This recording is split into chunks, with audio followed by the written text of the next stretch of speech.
Bonjour, j'espère que tu vas bien. Donc aujourd'hui, on se retrouve pour commencer un nouveau chapitre.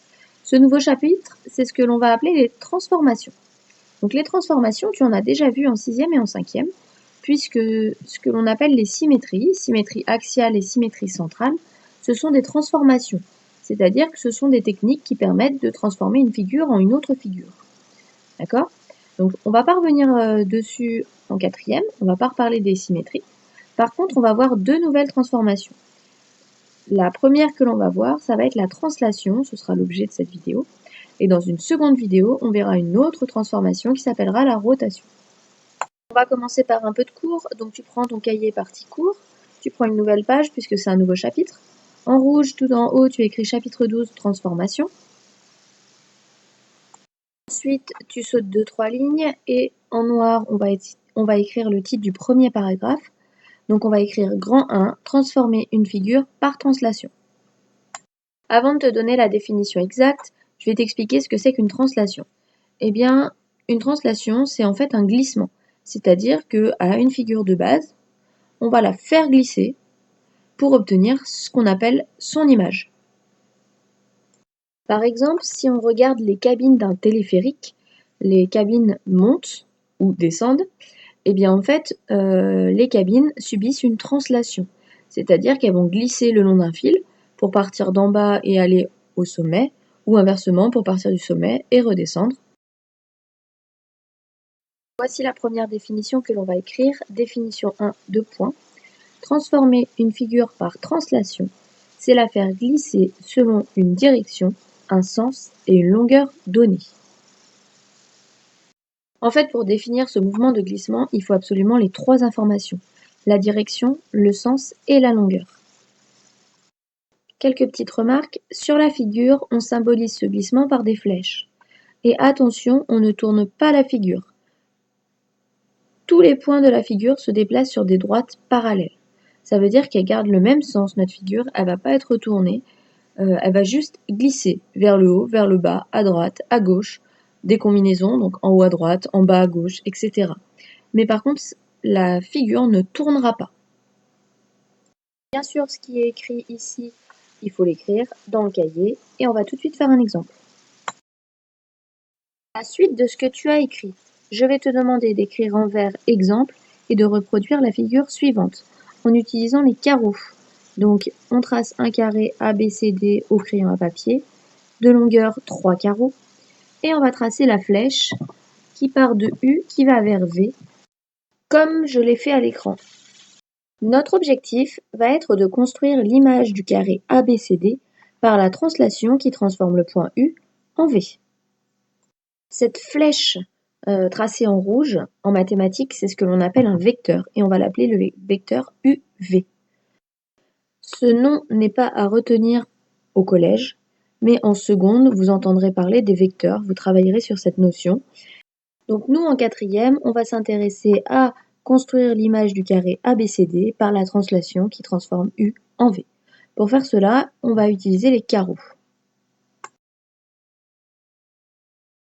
On va regarder le déplacement pour aller de U vers V. Je pars de U, point de départ, j'arrive, point d'arrivée, en V. Comment je le vois? Grâce au sens de la flèche. Pour aller de U vers V, je vais décomposer le mouvement en je me déplace d'abord vers la droite de je compte les carreaux, il y en a 8, donc je me déplace de 8 carreaux vers la droite, et ensuite je me déplace vers le haut, je monte de 2 carreaux. Pour déplacer mon carré, je vais déplacer chacun des sommets du carré, donc le point A, le point B, le point C, le point D, en faisant la même chose. Je vais les déplacer de 8 carreaux vers la droite et je vais monter de 2 carreaux vers le haut. Parti, je vais déplacer le point A, donc d'abord je me déplace à l'horizontale de 8 carreaux vers la droite. Une fois que je suis là, ce n'est pas terminé, il faut encore que je monte de 2 carreaux. J'ai effectué mon déplacement et j'obtiens le point, je vais l'appeler A', A avec un apostrophe, et A', on va dire que c'est l'image de A par la translation qui transforme U en V. Je fais apparaître la flèche, je m'aperçois que pour aller de A à A', c'est exactement la même flèche que pour aller de U à V. C'est en fait le même vecteur de déplacement. Cela signifie que l'on s'est déplacé de la même façon pour aller de U à V que pour aller de A à A'. on a pris exactement le même chemin. 8 carreaux à droite, 2 vers le haut. On va refaire la même chose avec D.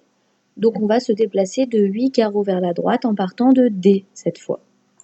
Puis on va se déplacer vers le haut de 2 carreaux et on va obtenir le point D', image de D par la translation qui transforme U en V. Je retrouve là encore mon vecteur, ma flèche UV qui est exactement la même que pour aller de D à D'.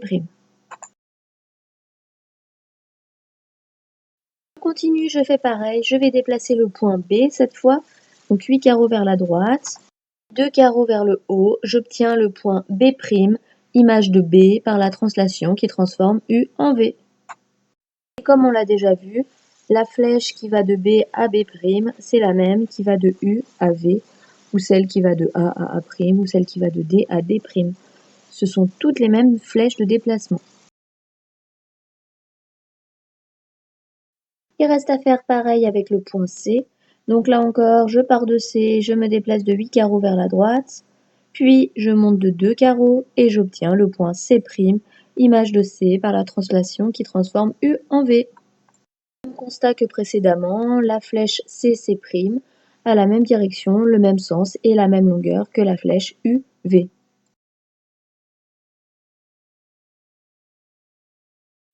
À l'origine, on avait un carré ABCD, donc une fois qu'on a déplacé les 4 sommets, on pense à retracer le carré.